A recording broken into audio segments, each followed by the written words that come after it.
Hey guys, Rominating Reaper here. So I've just got done watching Normal on Sky Cinema through Now TV. The film is directed by Ben Wheatley, director of films such as Kill List, Free Fire, and The Meg 2. This is also written by Derek Kolstad, writer of John Wick and Nobody. Of course, the whole thing with Nobody was that it starred Bob Odenkirk playing against type in a late career action hero role, which he excelled in. And so, obviously, with this serving as a little bit of a continuation of that, I was instantly sold on that basis alone. I was really excited to see just what this new phase of Bob Odenkirk's career had in store next. But does the film deliver as an expansion of Bob Odenkirk's late career action star stage? Let's find out. So the film follows Sheriff Ulysses, who steps in as interim sheriff of the small town of Normal, Minnesota, following the death of their previous sheriff, a tragic event from which the town's 1,000 population is still reeling.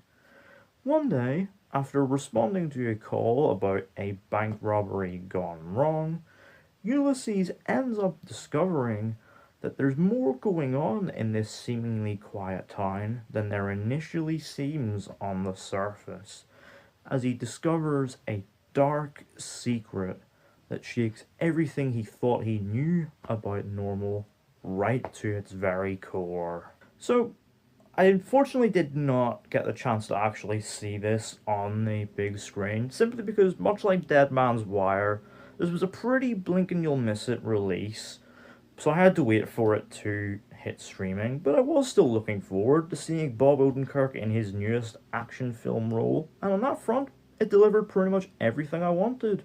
Don't get me wrong, it's not as good as Nobody, but it is still a very enjoyable addition to this new phase of his career. So right from the jump, you take a look at its initial setup, veteran police officer, takes a job in a, small, seemingly quiet town, and they, uncover some quite dark secrets, and, begin to realize that there's more going on in this small town that they live and work than they initially suspected. You take a look at that, and you're obviously thinking, well, isn't that just Hot Fuzz? Hot Fuzz, but with Saul Goodman? And on the surface, yeah, you'd probably be right, but it isn't just Hot Fuzz's reheated nachos. It does take a totally different approach to that setup. We're obviously Hot Fuzz minded for comedy, a sort of loving send-up of cop movies and the tropes within. This plays it more straight. Don't get me wrong, there are still moments of comedy in there, and they are quite funny. But this is a much more sort of gritty, slow burn, character-driven mystery. And on that front, yeah, I did kind of feel the weight of it in the first act. It very much did feel very slow burn, very much taking its time, putting the pieces in place, table setting for all the good stuff to come. And don't get me wrong, even in that slower opening stretch, it is captured very well. It has a real grit to it, but also some real style in how it captures the sort of snow-covered locales of Normal. But yeah, I did very much feel the weight of it sort of slow burn approach, especially since the film's not that long. It's only 90 minutes. But that is to say, though, that once the inciting incident at the bank takes place, this is where it really deviates from any Hot Fuzz comparisons. Because obviously that film took its time building up its mystery, delivering its reveals in the back half of the film. This, once the incident takes place, it delivers its reveals up front, and from there puts its foot on the gas and just, locks in to deliver a fun, action-packed ride, and just all the pieces really click from that point on. I mean, the action here is really, really well done. There are some hugely entertaining set pieces. I mean, the whole glorious set piece that unfolds right after the bank robbery is so much fun, and has a lot of flair to it, if you catch my drift. There's also, there's a really great moment in a hardware store as well, as well as a sort of, big showdown in a restaurant. It's all really, really well done. Obviously, the choreography is punchy and visceral, and it also has some really brutal, bloody moments, like when a guy's ear gets shot off. There's a really brutal kill where someone's head gets run over.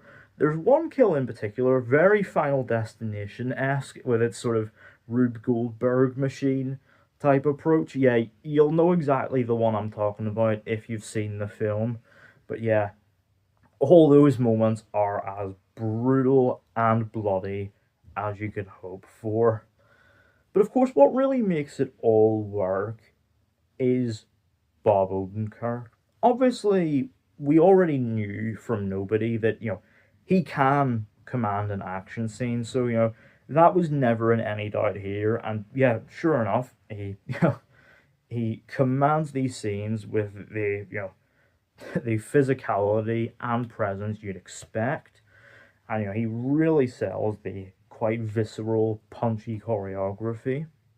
He also, given his background in comedy, has a real handling on comic timing and really sells some of the jokes.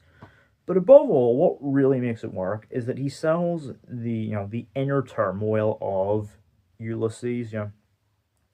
He's able to really sell this fairly laid back, easygoing cop who's very much at the sort of late stage of his career. But he's able to really sell being a laid back, easygoing cop who also has a real inner darkness. A real tragedy in his past that he has to grapple with throughout the film. One that he very much gradually opens up about and tries to overcome over the course of the film through some of his interactions with some of the townsfolk, notably the bartender Moira, played by Lena Headey, as well as the town's mayor, played by Henry Winkler.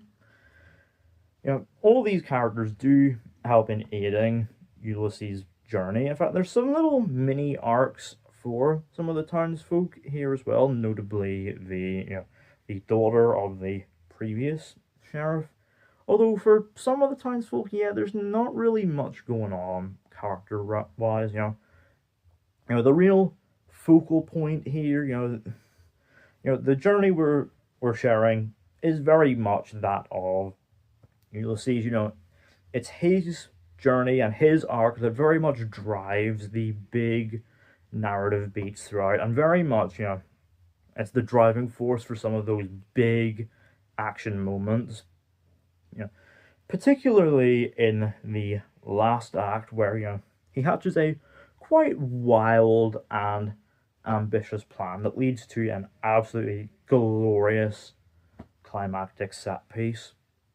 But it's also in this final act that it very much delivers the big emotional payoffs of the journey that Ulysses goes on. Really selling the character development he's had over the course of the runtime, and delivers some real closure, some real sense of finality. It doesn't try and shoehorn in any sequel setup. It's very happy being a sort of full circle, one and done story, and yeah, I think it delivers it very well. I think, if you know what you're looking for, you're likely to enjoy it. Overall, Normal may not quite hit the heights of Nobody, thanks to a fairly familiar and at times quite slow story, but thanks to a reliably magnetic and commanding screen presence in the form of Bob Odenkirk, and some visceral, bloody action scenes, it should deliver exactly what you're looking for from it. Out of 10, Normal gets a 7.5. So, let me know down in the comments, have you seen Normal? What did you think of it? What did you make of it in comparison to Nobody? And would you like to see Bob Odenkirk take on more action film roles in the future? Let me know all that down in the comments. Don't forget to hit the thumbs up button if you enjoyed. Don't forget to hit the subscribe button if you're new. And don't forget to turn on post notifications so you don't miss an upload.